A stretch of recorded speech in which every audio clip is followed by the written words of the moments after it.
এখানে রাখেন, এটা অসুবিধা নাই। এটা এখন বড় করে ব্যাপার না, এখন একটা বড় করে আবার না।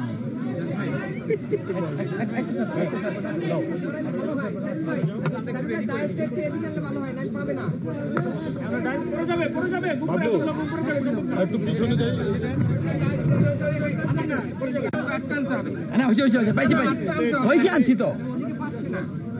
আসসালামু আলাইকুম। আপনারা জানেন যে আজকে সন্ধ্যা 7টায় পাকিস্তানের উপপ্রধানমন্ত্রী এবং পররাষ্ট্রমন্ত্রী জনাব ইসাক দার এবং ওনার সাথে একটা প্রতিনিধি দল, পাকিস্তান স্থানীয় যে নতুন অ্যাম্বাসেডার এসেছেন ওনারা সহ 6 সদস্যের একটি প্রতিনিধি দল, বাংলাদেশ জাতীয়তাবাদী দলের চেয়ারম্যান, সাবেক 3 বারের প্রধানমন্ত্রী দেশনেত্রী বেগম খালেদা জিয়ার যেহেতু অসুস্থ, বাসায় আছেন, ওনারা শারীরিক অবস্থার খোঁজখবর নেওয়ার জন্য, কুশল বিনিময় করার জন্য ওনারা এসেছিলেন। এবং ওনারা পাকিস্তানের প্রেসিডেন্ট আসিফ আলী জারদারি এবং পাকিস্তানের প্রধানমন্ত্রী শাহবাজ শরীফ, সাবেক প্রধানমন্ত্রী নওয়াজ শরীফের পক্ষ থেকে ওনাকে শুভেচ্ছা জানিয়েছেন। ওনার নিজের পক্ষ থেকেও জানিয়েছেন, পাকিস্তানের জনগণের পক্ষ থেকে।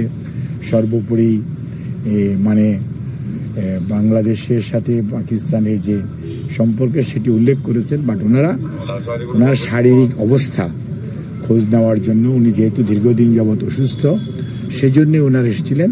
ওনার চিকিৎসক হিসাবে আমরা যেটা দেখেছি সেটা হচ্ছে যে ওনার সাথে ওনার শারীরিক অবস্থা নিয়ে কথা বলেছেন।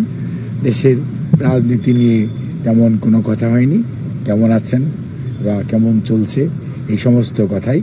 বাট শারীরিক অবস্থা নিয়েই ওনারা কুশল বিনিময় করেছেন এবং একজন আরেকজনের খোঁজ নিয়েছেন এবং একজন সুস্থ থাকার জন্য উনিও দোয়া চেয়েছেন, ওনারাও দোয়া করছেন এবং করবেন এবং ওনার সুস্থতা কামনা করেন, এটি বলেছেন।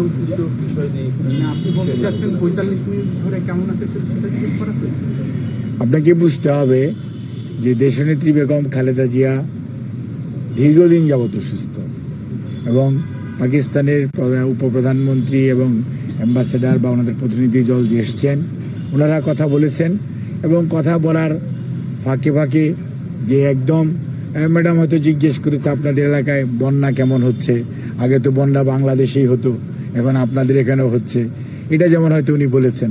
এরকম কিছু কিছু কমন বিষয়ে কথা বলেছেন। বাট ভার্চুয়ালি দেশের চলমান রাজনৈতিক অবস্থা এইসব বিষয় নিয়ে আলোচনা হয় নাই। তবে সার্কের ব্যাপারে ওনারাও যেমন বলেছেন, ম্যাডামও সার্কের স্মৃতি রোমন্থন করেছেন, সার্ক প্রতিষ্ঠাকালীন সময়ে কি অবস্থাটা ছিল এবং উনি শহীদ প্রেসিডেন্ট জিয়াউর রহমানকে সাথে নিয়ে উনি যে সার্কের যে ঘোষণা এবং পরবর্তীতে ওনার পাকিস্তান সফর এবং বাংলাদেশেও তা পাকিস্তানের প্রেসিডেন্টের সফর, এগুলো নিয়ে ওনারা জাস্ট খালি আপনার যে কুশল বিনিময় অথবা খোঁজ নেওয়া অথবা সেটাকে রিক্যাপিচুলেট করা, সেগুলি হয়েছে। বাট কোনো অবস্থা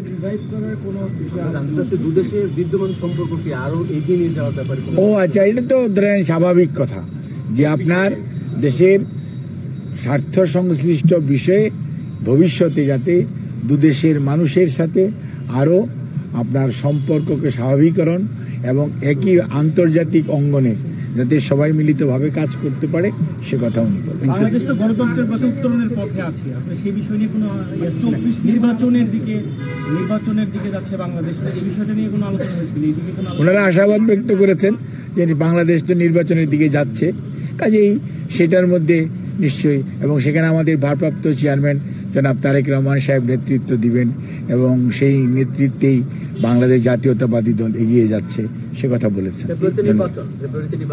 এগুলি নিয়ে আর এখন কথা বলার তো নেই। ম্যাডামের সাথে